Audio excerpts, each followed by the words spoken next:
Alright, in this one, I'm going to be teaching you the main mechanics in the game that I guarantee will get you more blocks and more steals in your games. Alright, without wasting time, let's get started. Alright, so the key to getting more steals is not just spamming overtime, but actually knowing the key points where your steals are almost guaranteed. The first point is when your opponent dribbles too much. If the opponent dribbles for too long without passing to a teammate, you will see a little symbol above their head, saying easy to be stopped with a little red basketball. This is the game's way of dealing with people who just refuse to pass the ball no matter what. And oh my goodness, I am glad they added this. So when this symbol appears, you and your teammates have a higher chance to steal the ball off them. However, this effect does reset once they pass the ball, so you gotta be quick. And now the second point is when your opponent passes the ball to a teammate on the opposite side of the court. You can tell when this is happening, probably by the distance, but also by the unique little animation that plays when the receiver catches the ball. And there are two animations. The first one is a slight stagger. This is when the opponent is guaranteed to catch the ball, but they're still in a vulnerable state where the ball can be stolen from them. When you see them land, that's when you want to hit steal. The second animation is a more emphasized version of that. You'll see them putting more effort to catching the ball, and when they land, that's when you want to hit steal, just like the first one. Although, there is a slight chance that they'll drop the ball due to the distance. In cases like this, it's best to use players with a dive ability, such as Dennis Rodman, Chris Paul, or LaMelo Ball, so you can quickly snatch the ball and get scoring. The third way to get steals is to time your steals between your opponent's skills. When your matchup uses a skill, such as a drive or a finish, they are immune to steals until that drive or finish is complete. So in order to get steals, what you need to do is wait for the animation to finish, and then that's when you hit steal. Because if you try to steal during their drives, you're going to look like an idiot. And by the time you realize, they're going to be on the opposite side of the court with an open three. So just be patient and time it correctly.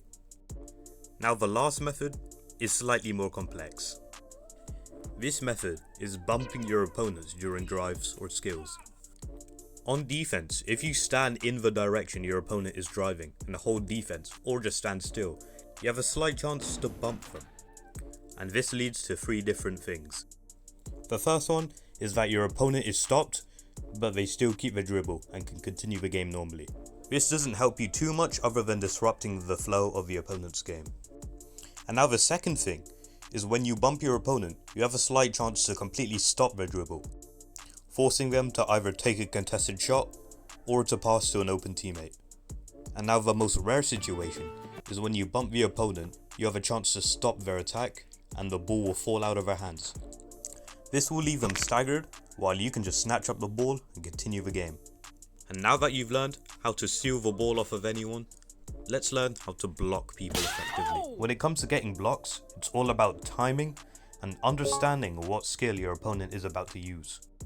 And there are two paths you could take. Firstly, if you're more serious about the game and want to be an elite player, then let me show you how to do it. Alright, so if you're trying to be an elite player, now what you want to do is look at the top right here in practice to the commands.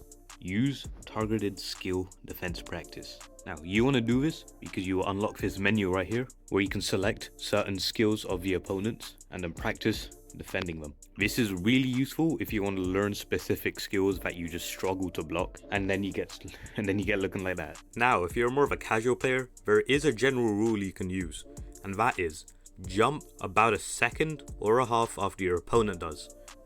And I promise you, this will get you blocks at least 70% of the time. Now the main thing to watch out for is fakes, and the best way to deal with this is by looking at the animation of your opponent. You don't want to block until you see your opponent jump off the floor. And another way to deal with fakes is knowing what moves can be faked. And now the second way to always get blocks is to understand any of your skills that are blocks, since certain players have block abilities that function differently to normal ones. An example of this would be LeBron with his absolute denial ability, where he can block from any angle.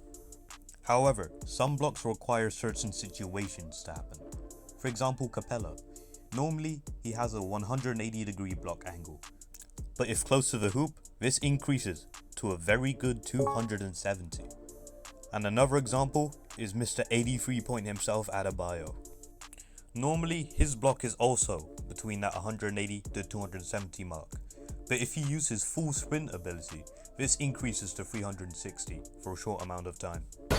So this shows that it's important to understand how your skills and how your situations influence your blocks.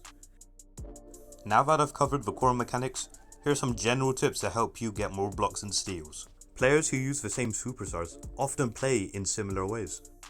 Let me show you what I mean. As you can see, this Levine player loves hitting 2 drives and then a step back shot. Here you can see him do it again and again. This would then let me predict what he's about to do and then correctly block at the right time. Now what do I mean by players who use the same superstars in the same way? Surprisingly, they all do play the same way. And mind you, those clips I showed you were from 2 unrelated Levine players. That just goes to show how predictable people can be. Here's another case. This Jackson Jr. keeps trying to take open threes and he misses 2 of them in a row. Since he's missed 2, I know he's going to be desperate to hit that 3rd one. So no matter what, he's going to try go for it. That's when I come in and get that block. If you want to get more blocks, you're also going to have to learn how to play help defense.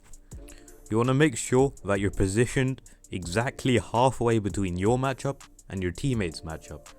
So that way you can rush towards your teammate and help them, or if they end up passing, you can go back to your matchup and get the block on them. Here's a great example of the last 2 tips in action. One of the opponents played Curry, and from what I know about Curry players, they always hit 2 sidesteps and then a sidestep shot. Knowing that, I positioned myself correctly for help defense, and I saw it. 2 sidesteps, and I knew he was about to hit the shot. So I come in and I get the block. Now a very important thing to remember is that certain players are better at defense than others. For example, if you want to get more steals, play someone like Kawhi, Draymond, or Chris Paul. And if you're looking to get blocks, play someone like Ben Wallace or Anthony Davis, since their skill package is specifically designed around their ability to block.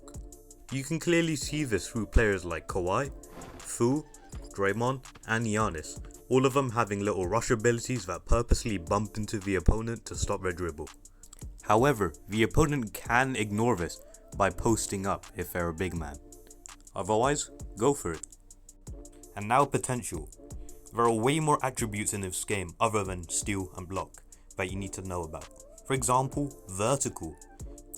Vertical can increase your block success rate and also the distance at which you can block. Or upgrade your strength, so that way your blocks are more likely to be successful. If you're trying to get steals, go for consistency. Upgrading your consistency makes it less likely for you to have your ankles broken. Alright, I hope you found this one useful. I'm really quiet right now because everyone else is asleep, so I don't want to disturb. But I do want to say thank you for watching, and I hope you check out the next one.